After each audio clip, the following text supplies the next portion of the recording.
말씀 로마서 11장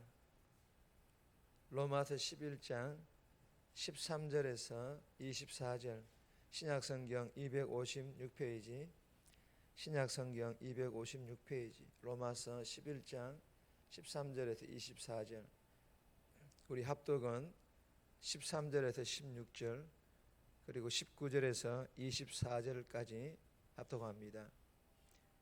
로마서 11장 13절입니다. 내가 이방인인 너희에게 말하노라. 내가 이방인의 사도인 만큼 내 직분을 영광스럽게 여기노니 이는 혹 내 고력을 아무쪼록 시기하게 하여 그들 중에서 얼마를 구원하려 함이라. 그들을 버리는 것이 세상의 화목이 되거든 그 받아들이는 것이 죽은 자 가운데서 살아나는 것이 아니면 무엇이요?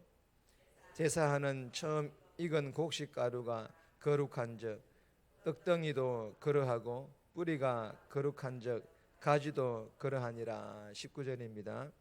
그러면 내 말이 가지들이 꺾인 것은 나로 접붙임을 받게 하려 함이라 하리니 옳도다. 그들은 믿지 아니함으로 꺾이고 너는 믿었으므로 섰느니라. 높은 마음을 품지 말고 도리어 두려워하라.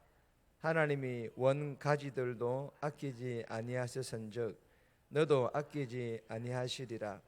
그러므로 하나님의 인자하심과 준엄하심을 보라.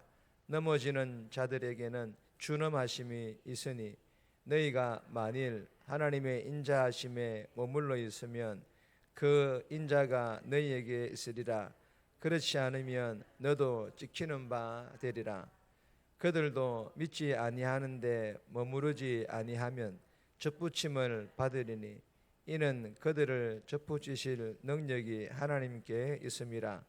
내가 원 돌감람나무에서 찍힘을 받고 본성을 거슬러 좋은 감람나무에 접붙임을 받았으니 원 가지인 이 사람들이야 얼마나 더 자기 감람나무에 접붙이심을 받으랴. 아멘. 오늘 본문의 제목은 인자하시고 준엄하신 하나님. 인자하시지만 인자하신 것 인자뿐만 아니라 또한 준엄하시는 하나님. 때로는 심판하시고 징계하시는 하나님이라는 그런 제목입니다. 오늘 본문은 사실 내용들이 조금 이렇게 우리가 쉽게 이해할 수 있는 그런 내용들은 아닙니다. 오늘 본문은 하나님께서는 자비로우신 하나님이시니 그 유대인들을 향한 계획, 즉 구원 계획을 바꾸시지 않으시겠다라는 그런 뜻입니다. 그러나 또한 하나님께서는 준엄하신 하나님이셔서 이방인인 너희들도 율법 없이 예수님을 믿음으로 구원을 받았지만 그러나 우쭐해 하지 마라라는 그런 내용의 본문입니다. 오늘 이 본문을 통하여 하나님께서 우리에게 주시는 첫 번째 교훈입니다. 하나님은 인자하시며 준엄하십니다.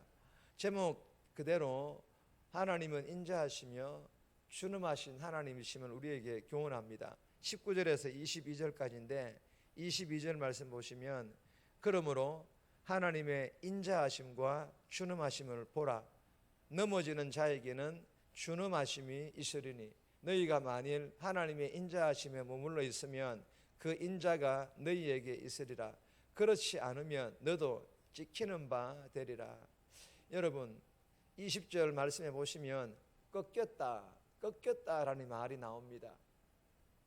유대인들로 예수를 믿지 않으므로 가지가 꺾였다 그렇게 표현을 하였는데 이는 하나님의 준엄하심 즉 조금도 타협함 없이 매우 엄하게 심판하셨다라는 그런 말입니다. 율법을 받았다고 해서 선택받았다고 해서 하나님을 예수는 믿지 않는데 그렇게 하나님께서 구원을 주시지 않는다.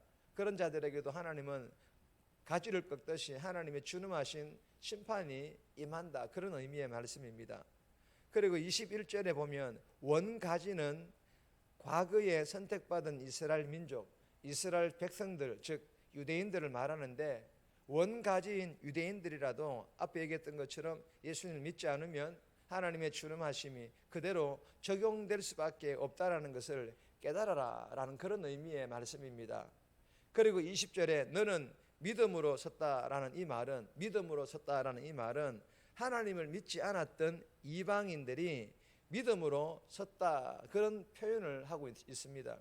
그런데 여러분, 그럼에도 불구하고 이는 하나님의 인자하심, 즉 하나님의 오래 참으심의 은혜로 이방인들이 구원을 받았다라는 그런 말입니다.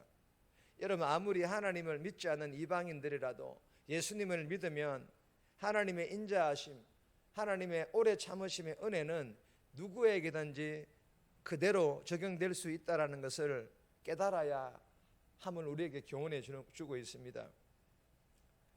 그리고 유대인들이든 이방인들이든 예수님을 믿으면 하나님의 인자하심, 즉 오래 참으심의 은혜가 적용되고, 반대로 유대인이건 이방인이건 예수님을 믿지 않으면 하나님의 주름하신 심판이 그대로 적용된다라는 것입니다. 그리고 그렇게 예수님 믿게 된 이방인들이라 할지라도 불순종하면 하나님께서 꺾으실 것입니다.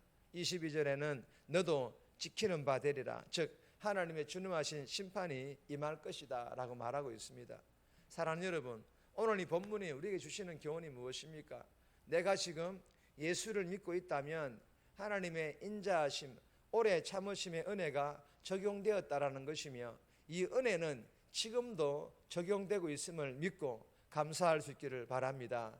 그리고 믿지 않는 자들에게 믿지 않으면 결국 하나님의 주름하신 심판이 임한다라는 것을 알고 복음에 선한 영향력을 끼치는 그런 전도자의 삶을 살고자 오늘도 기도하며 삶의 현장에서 끝까지 포기하지 않고 내가 품고 있는 그 전도 대상자들에게 복음을 흘러보낼 수 있기를 바랍니다.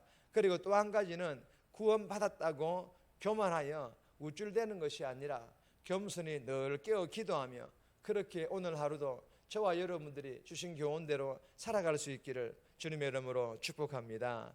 두 번째 주시는 교훈입니다. 하나님의 구원 계획은 변함없다. 하나님의 구원 계획은 변함없이 지금도 흘러가고 있습니다. 23절에서 24절까지인데 23절 말씀 보시면 그들도 믿지 아니하는데 머무르지 아니하면 접붙임을 받으리니 이는 그들을 접붙이실 능력이 하나님께 있습니다.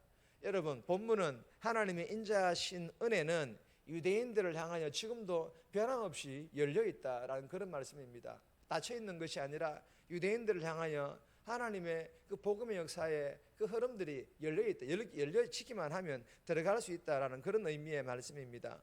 이는 유대인들을 향한 하나님의 기대와 하나님의 구원 계획을 포기하지 않으셨다라는 그런 말입니다. 유대인들이 예수님에 대한 그 불신의 자리에서 나와 다시 참 감람나무에 접붙임, 즉 예수님을 믿게 된다면 구원받게 하실 것이라는 것입니다.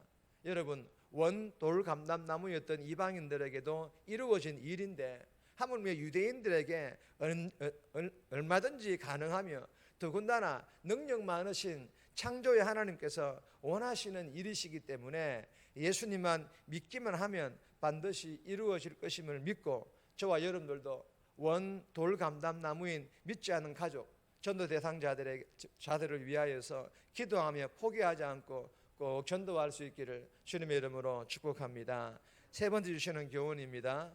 전도자 바울. 세 번째는 전도자 바울에 대한 도전을 줍니다. 13절에서 16절까지인데 13절 말씀 보시면 내가 이방인인 너희에게 말하노라. 내가 이방인의 사도인 만큼 내 직분을 영광스럽게 여기노라. 여러분, 이 본문은요, 이 말씀은 하나님께서 사도 바울을 이방인의 사도, 즉 전도자로 부르셨다라는 말이며, 그리고 이 전도의 궁극적인 목적은 하나님을 믿는다고 하면서 예수님은 믿지 않는, 즉 반쪽짜리 믿음이 아니라 완전히 불신자인 유대인들의 구원이 목적입니다. 여러분, 이 이방인의 사도라는 이 말이 꼭 이방인만 바울이 전도하라는 그런 의미의 말이 아닙니다. 성경에 보면은 이방인뿐만 아니라 헬라인뿐만 아니라 유대인들까지도 복음 전하는 사도 바울의 모습들을 우리는 성경을 통해서 볼 수 있지 않습니까? 여러분, 사도 바울은 12절에서 유대인들이 넘어짐, 즉 예수님을 믿지 않으므로 이방인이 예수님을 믿어 하나님 나라로 풍성하게 들어왔다면 유대인마저 회개하고 돌아오는 것이 얼마나 영적으로 충만한 일이 되겠느냐라고 그렇게 말하고 있습니다. 이에 대하여 사도 바울은 15절에서 유대인의 구원은 예수님의 죽으심과 예수님의 부활을 믿는 것은 새 창조의 사건이 될 것이라고 그렇게 말하고 있습니다. 그리고 이어서 16절에 보시면 첫 열매의 곡식가루, 즉 믿는 유대인들로 거룩하게 되면 나머지 열매로 만든 떡덩이, 즉 믿지 않는 유대인들도 예수님을 믿음으로 거룩한 하나님의 백성이 될 것이라고 그렇게 말하고 있습니다. 여러분, 어려운 말씀 같지만 어려운 말씀이 아니에요. 쉽게 말하면 전도의 사명을 포기하지 말고 사도 바울처럼 복음을 전하라, 그런 말입니다. 사랑하는 여러분, 우리에게 주시는 교훈이 무엇입니까? 딱 한마디로 정리한다면 구원사역이에요. 전도 사명, 얼마나 중요한지를 깨달으라는 것입니다. 주신 교훈 마음판에 잘 새겨서 이 새벽에 기도함으로 성령 충만, 은혜 충만, 예수 충만하여 사도 바울처럼 복음의 빚진 자로 오늘 하루도 내 삶, 즉 내 성품, 내 언어, 내 행동들을 통해 복음의 선한 영향력을 흘러보내는 그런 전도자의 삶 살아갈 수 있기를 주님의 이름으로 축복합니다. 네 번째 교훈은 제목만 읽습니다. 자랑하지 말라, 자랑하지 말라라는 그런 교훈입니다. 17절에서 18절 개인적으로 묵상하시기 바랍니다. 정리합니다. 내가 지금 하나님의 인자하심의 은혜로 예수님을 믿고 있음을 잊지 않고 날마다 겸손히 감사하며 살아가게 해달라고, 그리고 전도의 사명이 얼마나 중요한지를 철저히 깨닫고 이 새벽에 기도함으로 성령 충만, 은혜 충만, 예수 충만하여 복음의 선한 영향력을 끼치는 그런 전도자의 삶 오늘 하루 살아갈 수 있도록 도와달라고 이 새벽에 기도하며 오늘 하루도 살아갈 수 있기를 주님의 이름으로 부탁드립니다. 찬송가 508장입니다.